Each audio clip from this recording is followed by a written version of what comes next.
हादसा, लेकिन परमेश्वर चाहता था कि उस पूरे नगर दिकापुलिस में परमेश्वर का वचन और उद्धार पहुंचे। जहां यीशु का वचन नहीं पहुंच पाया, उधर ही के लोग सामर्थ से भरकर उस जगह के लिए उठे। और बताता है इतिहास कि वो 10 शहरों का जगह दिकापुलिस में उसी व्यक्ति ने कलीसिया को आरंभ किया और परमेश्वर का वचन उधर भी पहुंचा। तो आज परमेश्वर का आत्मा आपसे भी और मुझसे भी ये बात करता है कि पवित्र आत्मा के अभिषेक के लिए, उसके अनॉइंटिंग, उसके सामर्थ से भरने के लिए आप भी तैयार होकर परमेश्वर के भवन में हैं। चर्च का टाइम है, आगे 2 गीत गा के वचन सुन के हम सब चले जाते हैं, लेकिन हमारे अंदर एक आशा होनी चाहिए कि आज मैं परमेश्वर के भवन में जा रही हूँ, आज मैं कुछ पा के जाऊँ, आज मैं कुछ लेके जाऊँगी, आज मैं कुछ आशीष पा के जाऊँ। सांसारिक नहीं, लेकिन आध्यात्मिक, आत्मिक। क्योंकि जब ये पवित्र आत्मा का सामर्थ आपके ऊपर और मेरे ऊपर आ जाएगा, आप उन बातों को देख सकेंगे जो आपकी सांसारिक आंखें देख नहीं सकती। सांसारिक आंखों से आप कभी भी परमेश्वर का दर्शन नहीं प्राप्त कर सकते, लेकिन जब आप सामर्थ पाएंगे, आपकी आत्मिक आंखें देखेंगी कि स्वर्गदूत खड़े हैं, आपकी आत्मिक आंखें देखेगी कि उधर बहुत बड़ी विपत्ति खड़ी, उस रास्ते से मुझे नहीं जाना है। जब आप आत्मा से भर जाएंगे, पवित्र आत्मा आपको हाथ पकड़ के रोकेगा, इस काम को मत कर वरना नुकसान हो जाए। और यही सामर्थ की जरूरत आज आपको और मुझे है। जब ये पवित्र आत्मा आएगा, परमेश्वर की बुद्धि, परमेश्वर का ज्ञान, परमेश्वर का विवेक, जो उस समय जब आदम को बनाया था, वही परमेश्वर के वचन में लिखा है। परमेश्वर ने आदम को कैसे बनाया? अपनी समानता में, अपने स्वरूप में। और पाप की वजह से वो समानता और स्वरूप बिगड़ गया। ठीक है, जैसा परमेश्वर तेजी से काम करता है, वो तेज हमारे जीवन से निकल गया। लेकिन नया नियम में प्रभु यीशु मसीह आपसे और मुझसे एक वाचा बांधता है कि यही पवित्र आत्मा को वो दोबारा आपको देना चाहता है, ताकि वो पाप का बीज कंप्लीटली हट जाए और आपके अंदर एक नया सामर्थ आ जाए। हालेलुया। मैं अपनी गवाही को बताना चाहता हूँ। मेरा जन्म 1992 22 अक्टूबर को ऑल इंडिया मेडिकल साइंस में मैं पैदा हुआ था। ठीक है, और जब मैं पैदा हुआ, मेरे पैदा होने के बाद मेरे जीवन में 10-16 दिन के बाद बहुत बड़ी भयंकर बीमारी मुझे अटैक करी, जो इस दुनिया में मुझे आने से रोक ली। डॉक्टर्स ने कह दिया था कि ये लड़का बच नहीं सकता, 2 या 3 दिन का मेहमान है, क्योंकि इसकी सांसें बंद हो गई हैं और इसका SpO2 बिल्कुल कम हो गया है और हमने इसको वेंटिलेटर में रख दिया है, ये बच नहीं सकता मेडिकल के साइंस के हिसाब से। और उस समय मेरे पास्टर जी आए और प्रार्थना किया। 21 दिन मेरी चर्च ने मेरे लिए प्रार्थना की। मेरी सांसें और श्वास बिल्कुल सूख गए थे। मेरे पापा उसी अस्पताल में काम करने की वजह से उन्होंने कह दिया, कोई बात नहीं, हम डिस्चार्ज नहीं लेंगे, क्योंकि हम इस हॉस्पिटल के एम्प्लॉय हैं, मर जाए कोई बात नहीं, हम इधर से सर्टिफिकेट लेके जाएंगे। उधर ही रखा गया। 16 नवंबर को परमेश्वर ने मुझे नया जीवन दिया, नया श्वास दिया और मैं फिर से अपने जीवन में प्रवेश किया। गवाही इधर खत्म नहीं होती। परमेश्वर का वचन जो कभी खत्म नहीं होता, आपके जीवन में लगातार आपको प्रोत्साहन देता है। मेरे जीवन में उस दिन से परमेश्वर ने एक विशेष योजना रखी थी कि अनेक जातियों के लिए मैंने तुझे भविष्यवक्ता ठहराया। लेकिन शैतान जानता था, अगर ये उठ गया तो ये अनेक लोगों को बचाएगा और बताएगा कि परमेश्वर ने कैसे। इसलिए हर साल, हर मंथ कोई ना कोई बीमारी को देकर शैतान मुझे ऐसा ग्रसित कर देता था कि मैं कभी लोगों के सामने आंख से आंख मिला के बात भी ना कर सकता। ठीक है, मेरा जीवन ऐसा था, हर एक साल कोई ना कोई बीमारी आकर मुझे घेरती थी। क्योंकि मेरे पापा अस्पताल में काम करते थे। हर एक महीने मेरा चक्कर लगता था, हर एक दिन दवाइयों को शिकार मैं था। और एक बार जब हम अपने बचपन में थे, 10-11 साल के बीच में, हम 3-4 दोस्त एक ऐसे ही कॉलोनी में जिसमें आप रहते हैं, मैं आर.के. पुरम में रहता था, ठीक है, सेक्टर 12 की कॉलोनी में। उधर एक VBS हुआ था जो बच्चों की संगति के बारे में था। जब बच्चों की संगति हो रही थी, मैं भी उधर गया जूस लेने के लिए, आइसक्रीम लेने के लिए, कि बच्चों को बहुत इच्छा होती है जूस और आइसक्रीम। जब उस क्लास में मैंने गया, और मैं जिस परिवार से था, रोमन कैथोलिक परिवार था, जहाँ माता मरियम यूसुफ पिता की पूजा होती है। आप जानते हैं, बड़े बड़े कलीसिया में, बड़े बड़े चर्चेस में होता है रोसरी पहनना। और जब मैं उधर गया तो मुझे पता चला कि मसीह परिवार में पैदा होने से किसी का उद्धार नहीं होता, लेकिन मसीह आपके जीवन में पैदा होने से ही आपका उद्धार होता है। अन्यथा जब आपका उद्धार नहीं हुआ है, आप उस अनंत जीवन के वारिस नहीं हैं। स्वर्ग में आपकी जीवन की पुस्तक में आपका नाम नहीं लिखा।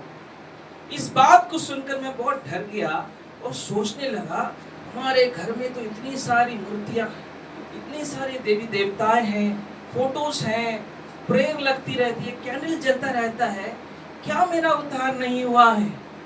मेरे पापा बहुत बड़े पुजारी थे, दिन रात माला जपते रहते थे, कैंडल जला के प्रेयर करते रहते थे। जब उस दिन को मैं याद करूं तो उधर के लीडर्स ने बोला था, आज हम आपको एक ऑफर दे रहे हैं, जो कोई यीशु मसीह ग्रहण करना चाहता है, आज आपके सारे पापों को यीशु मसीह धो रहा है, एक नया जीवन दे रहा है। उस दिन मैंने प्रभु यीशु मसीह को ग्रहण किया। जब मैंने ग्रहण किया, उस रात को मैं आके सो गया। रात को मुझे नींद नहीं आई, अलग अलग सपने मुझे परेशान कर रहे हैं। मैं खड़े होकर प्रचार कर रहा हूँ, लोगों पर हाथ रख रहा हूँ, लोग चंगे हो रहे हैं, दुष्ट आत्माएं निकल रही हैं, बड़ी शिफा पा रहे हैं। और उस 10 साल की उम्र में मुझे कुछ समझ नहीं आ रहा था। मैं अपने पापा के पास गया, जैसे सामुएल एली के पास गया था, क्योंकि सपने बार बार आते, 3-4 बार आ रहे थे। मैंने बोला, पापा मुझे नींद नहीं आ रही, मुझे अजीब अजीब सपने आ रहे हैं। और मेरे पापा समझ गए थे कि आज क्या हुआ था। मैंने बताया, मैं VBS में गया था, मैंने यीशु मसीह को अपना उद्धारकर्ता ग्रहण किया। मेरे पापा ने मुझे बताया, बेटा आपकी जो जन्म है और जो आप जी रहे हो, ये परमेश्वर का अनुग्रह है। उन्होंने बताया 1988 में उनकी शादी हुई। शादी होने के बाद मेरी मम्मी को डॉक्टर्स ने लिख के दे दिया था कि इनको कभी भी बच्चा नहीं हो सकता है, क्योंकि जो चीज़ें होनी चाहिए वो नहीं है। मेरे पापा मेडिकल में काम करते थे, बहुत इलाज कराया, लेकिन कहीं से भी उपाय नहीं हुआ। उसी डिप्रेशन में मेरी मम्मी धीरे धीरे दुष्टात्मा के ग्रस्त में फंस गई। मेरे पापा ने हर जगह ट्राई किया, निजामुद्दीन, गुरुद्वारा, बालाजी, हर एक जगह में जाकर इलाज किया, लेकिन उनका छुटकारा कभी नहीं हुआ। एक बार परमेश्वर के दास प्रचार करके गली में ऐसे ही जा रहे थे, मन फिराओ, स्वर्ग राज्य निकट है, यीशु मसीह आपसे प्यार करते हैं, बाइबल बांट रहे थे। मेरे पापा ने कह दिया, ये बाइबल मुझे नहीं चाहिए, आप इसे लेके जाइए, हम पहले से ही मसीह में हैं। पास्टर ने बोला, भाई साहब कोई बात नहीं, आप मसीह में हैं, इसे पढ़िए, आपका जीवन बदलेगा। नहीं नहीं, आप हमें मत सिखाओ, हम पहले से धर्मी हैं, आप लोग अभी आए हो, हम बहुत पहले से।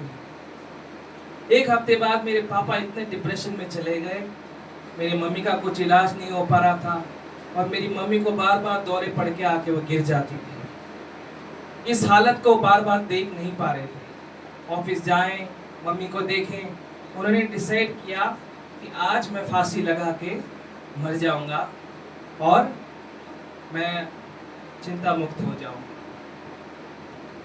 जब वो कुर्सी लगा के पंखे में फांसी लटकाने जा रहे थे, एक हफ्ते बाद फिर से वो आवाज आई, मन फिराओ, स्वर्ग राज्य निकट आया है, अपने पापों में मत मर जाओ, यीशु मसीह आपको दोबारा एक मौका देता है। ये सब परिश्रम करने वालों, बोझ से दबे हुए लोगों, मेरे पास आओ, मैं तुम्हें विश्राम दूंगा। जब उन्होंने उस वचन को सुना तो बहुत गुस्सा आया। क्या यार, ये आदमी रोज आके परेशान करता, आज मैं इसकी क्लास लेके ही मरूंगा। गुस्से से गए, दरवाजा खोला, अंदर आओ, तुमसे बात करनी है। मास्टर साहब आए। तुम क्या हर बार प्रचार करते रहते हो? अगर परमेश्वर है तो मेरी वाइफ ठीक हो जाती, छुटकारा हो जाता। इन देवी देवताओं की जो मैं पूजा करता हूँ दिन रात, फोटो लगा के, माला लगा के, कैंडल जला के, वो कुछ तो करते मेरे लिए। तुम किस परमेश्वर की बात कर रहे हो? पास्टर जी ने बोला, भाई साहब आप क्रोध मत होइए, ठंडे हो जाइए। क्या बात है मुझे पता। मेरी वाइफ को मैंने इलाज कराया, सारे जगह दिखाए, लेकिन उसको कुछ भी छुटकारा नहीं मिला है। और आज मैं मरने जा रहा हूँ। इसकी जिम्मेदार कौन है? परमेश्वर ही है ना। क्यों उसने मेरे साथ ऐसे किया? फिर उन्होंने कहा, मैं आपकी पत्नी के लिए अभी प्रार्थना करता हूँ, वो ठीक हो जाए। जो करना करो, मुझे जल्दी मरना है। उन्होंने हाथ लगाया, प्रार्थना करी बाइबल से, उनके अंदर से एक कंप्लीट छुटकारा हुआ। वो अपने आपे में आई और मेरे पापा को एहसास हुआ मेरी पत्नी मुझे वापस मिली है। हालेलुया। उस दिन से मेरी मम्मी ने विश्वास करना आरंभ किया। मेरे पापा धीरे धीरे विश्वास में आ गए। 1991 में टीजीएस दिनकरन, जो यीशु बुलाता सेवकाई के अध्यक्ष है, जो इस दुनिया में अब नहीं है, वो दिल्ली में आए, इंडिया गेट में। उन्होंने आकर प्रचार किया, तुम्हारा एक बेटा होगा, उसका नाम तुम याबेस रखना। जब मेरी मम्मी ने उसे सुना तो बेहोश होकर गिर गई, और पूरा प्रचार याबेस के बारे में था। और जब उनको विश्वास हुआ, अगले महीने मेडिकल में चेकअप करने गई तो पता चला वो प्रेग्नेंट है। हालेलुया। जब उनको पता चला कि परमेश्वर ने एक आशीष दी है, उन्होंने 1 साल बाद मुझे गर्भ में जन्म दिया। और उसके बाद, जैसे मेरे पापा बता रहे थे, कि हर साल मुझे बीमारियों से ग्रसित होना पड़ा। 5 साल की उम्र में मेरे सर में, लेफ्ट साइड में खून बंद होने की वजह से मुझे दौरे पड़ते थे। 3-4 बार मुझे दवाई लेनी पड़ती। डॉक्टर्स ने कह दिया था, जिंदगी भर आपको दवाई लेना है, आपकी नसें कमजोर हैं। मेरे मम्मी पापा ने सोच लिया था कि हम इसकी शादी नहीं करेंगे, हम इसे कुंवारा ही रखेंगे। और डॉक्टर्स ने बोल दिया था, इसका कुछ इलाज नहीं है, दवाइयाँ खाओ तो ठीक रहेंगे, वरना ये फिर से हो जाए। हर एक साल दौरे पड़ना, हर एक साल कोई ना कोई बीमारी मुझे ग्रसित हुई। मेरा उद्धार हो चुका था, मैं मन फिराव हो गया था, बपतिस्मा भी ले लिया था, लेकिन मेरे जीवन में एक कंप्लीट छुटकारे की जरूरत थी। और एक समय आया कि मैंने अपने आप को देखा अस्पताल में। जब मैं 17 साल का था, मुझे लास्ट दौरा जब पड़ा, मैं अस्पताल में एक बचपन की तरह नीचे ग्राउंड से जाना, ऊपर 11वीं मंजिल में मेरा कमरा था जहाँ मैं एडमिट हुआ था, खेल रहा था लिफ्ट में। ठीक है, जब मैं खेल रहा था तो मुझे पहली बार पता चला मुझे दौरे पड़े, क्योंकि उससे पहले मुझे चक्कर आते थे, मैं बेहोश होता था, फिर दौरे पड़ते। लेकिन पहली बार ऐसा हुआ, मेरे रूबरू मुझे दौरे पड़े। मैं बड़ी मुश्किल से ग्राउंड फ्लोर से 11वीं में आया और बेड में आके लेट गया। उस दिन मुझे पता चला मैं कितने बड़े बीमारी का शिकंजे में हूँ, और मैं रोया उसके बाद। क्या प्रभु, ऐसा कोई जीवन है क्या? मेरा क्या होगा? मैं कब ठीक होऊंगा? रोज 4 बार दवाई लेना, और दवाई लेते लेते याददाश्त इतनी कमजोर हो गई, दवाई खा ली, उसके बाद खाई नहीं खाई, एक और खा लो, खा लिया नहीं, अभी खाया नहीं, एक और खा लो, डोज पे डोज। क्या हो रहा शरीर का कुछ पता नहीं, दवाइयाँ ले रही। ऐसा जीवन था। और रोज दवाई लेके मेरी मम्मी प्रार्थना करके देती थी। मैं कहता था, मम्मी कब तक ऐसे चलेगा, कब ये ठीक होगा? मम्मी कहती थी, पिता एक दिन प्रभु ने रखा है, जरूर ठीक हो जाए। मैंने सोच लिया था मैं शादी नहीं करूँगा, लेकिन परमेश्वर की योजना कुछ और थी। मेरे जीवन में मेरी वाइफ, जिससे मैंने शादी करी, मैंने उन्हें बताया मुझे दिक्कत है। उन्होंने देखा ये परमेश्वर का दास है, प्रार्थना करते। मैंने अपनी परेशानी बताई, मैं बोला कोई बात नहीं, मैं आपसे शादी करूंगा, क्योंकि उनको विश्वास था जिस परमेश्वर ने आपको सेवक निर्धारित किया है वो आपको चंगा भी करेगा। हालेलुया। जब शादी हो गई हमारे 3 साल हो गया, 2 साल हो गया, हमने नहीं सोचा था हमारे बच्चे होंगे, क्योंकि 15 साल कंटिन्यूस दवाई लेने की वजह से सब कुछ डैमेज हो गया था। मेरे जीवन में कोई आशा नहीं था। उन्होंने प्रार्थना किया, हम दोनों ने मिलकर प्रार्थना की, हमारे बच्चे हुए। उसके बाद एक समय आया, मेरी वाइफ को परमेश्वर ने बोला इससे कहे कि इसकी दवाई को रोक दे, ये ठीक हो गया है, चंगा हो गया। मैंने उस दिन विश्वास करके अपनी दवाई को कूड़े में फेंक दिया। जब कूड़े में फेंक दिया, मेरी तसल्ली के लिए मैंने अगले महीने एक MRI कराया। इसमें मुझे जानना था मेरा लेफ्ट साइड चंगा हो गया है ब्रेन में या नहीं ठीक हुआ, जिसकी वजह से मुझे दौरे पड़ते। डॉक्टर्स ने कहा था कभी ठीक नहीं होगा, लेकिन आश्चर्य की बात थी उस रिपोर्ट में आया, हमेशा रिपोर्ट में आता है इट इज क्योर, लेकिन उसमें लिखा था the patient is healed now. Hallelujah. Patient मरीज चंगा हो गया। मेरे अजीजों, मैं बहुत बड़ी बीमारी का शिकंजा था, परमेश्वर ने मुझे छुटकारा दिया, आजाद किया। कोविड के टाइम में मुझे डिप्रेशन में शैतान लेकर गया ताकि मेरे सेवकाई को नष्ट करे। 8000 की मेरी दवाई चली, और उस समय भी डॉक्टर्स ने कह दिया था कि डिप्रेशन के लिए एवरी महीने इसको दवाई लेनी। मेरी वाइफ ने प्रार्थना किया, ऑयल लगा के एवरीडे प्रेयर करते। समय आया, मुझे एहसास हुआ कि परमेश्वर ने मुझे छुआ है, तो दवाई को मैंने फिर से फेंक दिया, और आज तक मैं कोई दवाई नहीं खाता। हालेलुया। और परमेश्वर ने अपने सामर्थ से भरा, अभिषेक से भरा, और आज जिसके लिए हम प्रार्थना करते हैं, जिनके बच्चे नहीं होते उनके बच्चे हो जाते, जिनकी शादियां नहीं होती उनकी शादियां हो जाती। ये घमंड के लिए नहीं कह रहा हूँ, लेकिन मैं अपनी गवाही से बता रहा हूँ कि जो काम मैंने कभी सोचा नहीं था अपनी जिंदगी में कि मेरी शादी होगी, मेरे बच्चे होंगे, आज मेरे रिश्तेदार कहते हैं हमने नहीं सोचा था तुम्हारी शादी होगी, हमने नहीं सोचा था तुम्हारे बच्चे भी होंगे। क्योंकि 15 साल 20 साल मेरे मम्मी पापा मुझे एक कमरे में बंद करके रखते थे। वो डरते थे कहीं बाहर निकल के गिर ना जाए, उसको चोट ना लग जाए, लेकिन परमेश्वर ने आज मुझे बाहर निकाला है, मुझे चंगाई दी है और वो सामर्थ भी दिया है। मैं आपसे ये कहता हूँ, आज पवित्र आत्मा का सामर्थ वो आज आपको भी देता है। ये सामर्थ जब आपके ऊपर आएगा, हर एक बीमारी जो इंसान ने कह दी है चंगी नहीं हो सकती, चंगी हो जाएगी। हालेलुया। मेरे अजीजों, लूका सुसमाचार 13 अध्याय एक बार हम निकालेंगे। लूका सुसमाचार 13 अध्याय,